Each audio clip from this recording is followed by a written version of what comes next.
Lifetime Achievement Award honoree, my good friend, Mr. Harry Gerwal. It was quite an honor, and it was very humbling at the same time, hearing, the announcement from you, especially coming from you, that, just absolutely made my day, man.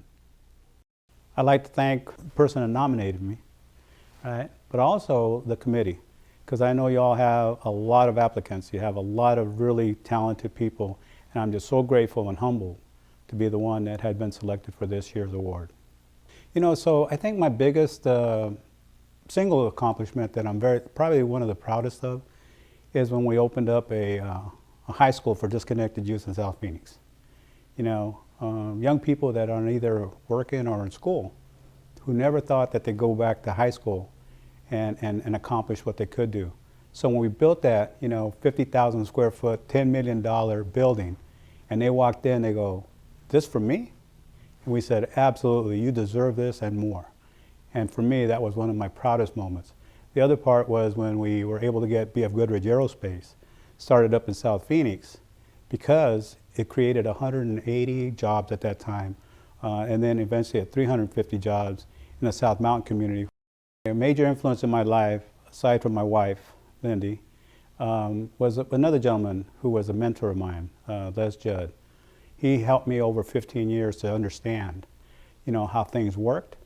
But the one thing that I always appreciated was that he never tried to get me to get away from my community.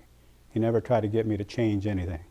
And the biggest thing that I did learn was that as long as I maintained my passion, there was nothing that could stop me from accomplishing what I wanted to set out to do.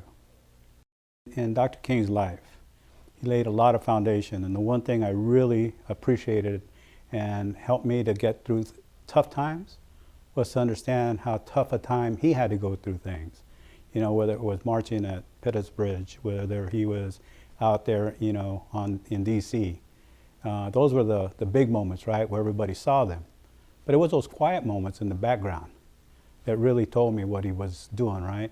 When he was sitting around the table, the kitchen table, talking to folks that were there with him, saying, "Okay, this is what we've got to get done, and it's not going to be easy. We know what's going to happen when we walk out there." And so for me, every time I got into one of those tough situations, I'd sit there and think, we all sit around the kitchen table, but once you walk out that door, everything's on, and you got to go out and do it. And you got to follow through with it. If Dr. King was here today, I would ask him and say to him, what really inspired you?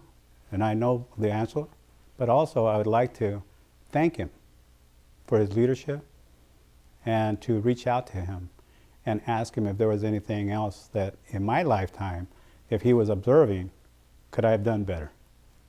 Thank you, Dr. King, for inspiring me, for laying out the roadmap on how to be able to go out and accomplish what we do in our communities, and more importantly, to always stay true to our communities and make sure that we always keep our feet flat on the ground and well-rooted, and being able to go out and accomplish the things for other people. As we've always said, we've got to do well before we can do good. And that's one of the things that I really, really would like to thank him for. Thank you, Dr. King. First, I would like to thank Lindy, the love of my life, as we celebrate our 50th anniversary on January 23rd, 2021. Thanks to our 2 children and their spouses, Christopher Marlena Gerwal, Trinity and James Zavala, and our 9 grandchildren for their loving support. And thank you, Denise Meredith, for nominating me. I also want to express my appreciation to the Phoenix Human Relations Commission, the Phoenix Equal Opportunity Department, and the Arizona OIC for my selection as the 2021 Dr. Martin Luther King Jr. Calvin C. Good Lifetime Achievement Award.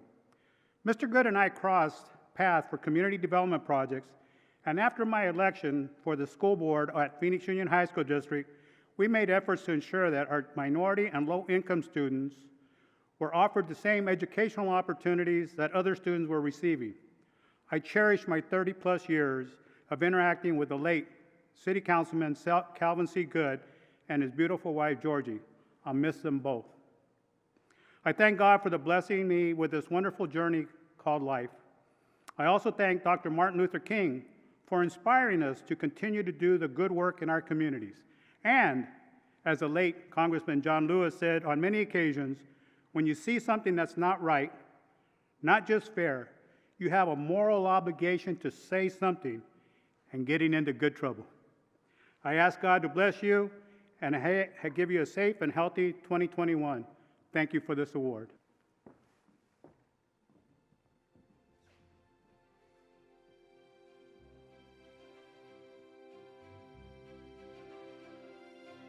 Congratulations to Harry Gerwal and to all of the MLK Living the Dream honorees.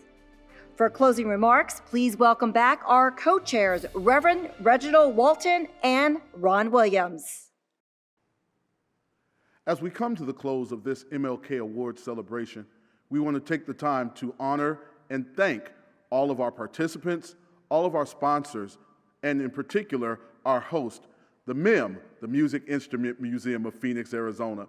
Also, it is my pleasure to serve on the Human Relations Commission. I would personally like to thank Dr. Jean Blue and the Arizona MLK Committee for trusting me to co-chair this event this year. I would also like to thank each and every one of you for joining in and tuning in with us this year. I know things might be a little bit different, but thank you. Also to my co-chair, Ron Williams, thank you for letting us have a little bit of fun as we co-chair this event this year. Looking forward to next year. Thank you so much, Ron. Thank you, Reverend Walton. It's been a pleasure to serve with you as well. And thanks to all of our participants. We appreciate the torch runners, led by Valerie Churchwell, and a special thanks to PetSmart and Verizon for presenting our program today. We also appreciate the support of SRP, USAA, and the Musical Instrument Museum for hosting this celebration. And of course, we thank our great partners, the world-class team at the City of Phoenix. Thanks to our performers today, Cassandra Williams and Maya Williams, and the wonderful trio of Naj. To all of our interfaith prayer participants, thank you for blessing us, as well as Congressman Stanton and Mayor Gallego, who are always here for us.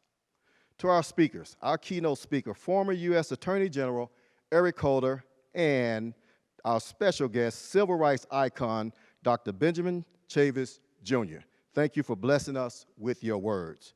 Congratulations to our scholarship winners and our MLK Living the Dream honorees. To my good friend Harry Gerwal, congratulations on a lifetime of service as our 2021 Calvin C. Good Lifetime Achievement Award honoree. In closing, as we make our best efforts to celebrate today, we can't deny that we are all collective witnesses to what's happening in our world. We need change, but change takes effort. Change in America has been painful and provisional. History will be our judge, but can also be our guide. We've been taught to love our neighbors as ourselves. As a nation, we are failing, but when we fail, we must make every effort to try again and again and again to get it right. This effort requires all of us. We might not want to face reality, but we certainly can't escape reality. We cannot escape our history. Our task right now is to have a sense of possibility that we can write a better story. On behalf of Dr. Jean Blue, Reverend Reginald Walton, and our entire committee, I just want to say, let's please all take care of each other. God bless you all, and God bless the United States of America. That concludes our 35th annual Arizona MLK Living the Dream celebration. Good day.